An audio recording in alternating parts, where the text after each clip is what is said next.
नमस्कार मित्रांनो, ही काल सोयाबीन काढलेली होती.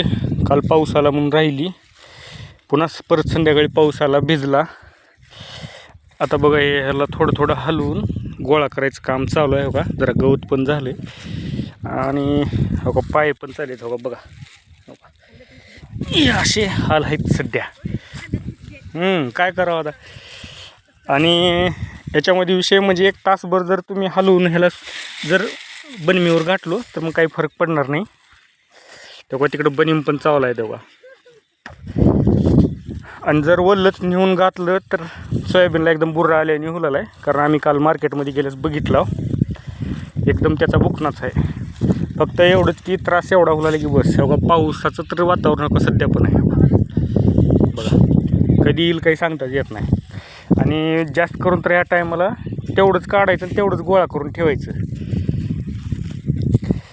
म्हणजे आडवं पल्ल्याला जरा चांगलं भिजतंय, उभं असलेल्याला काही होत नाही. आणि वल्लं सोयाबीन जर मार्केटला नेलं तर त्याला 3,000 रुपये भाव आहे. 3च्या बी मधूनच आहे. आणि मग ते काही फायदा पण नाही. हे बघा एवढं हाताला आलेलं पीक आहे, हे पावसामुळे प्रॉब्लेम झालेला आहे फक्त.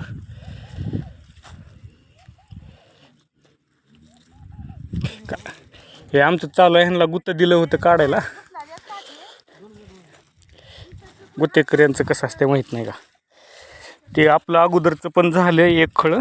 आता हे आपलं पेरलेलं होतं, अगोदरचं टोकनचं होतं, त्याला आपल्याला 11 क्विंटलचा उतार पडला आहे एकरी.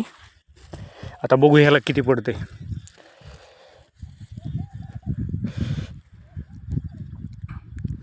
त्याला फक्त वल्ल सोयाबीन गोळा करू नका, त्याला थोडं घंटाभर हलवून इकडे इकडे करून जर बनिमीवर घातलं तर काहीच फरक पडत नाही.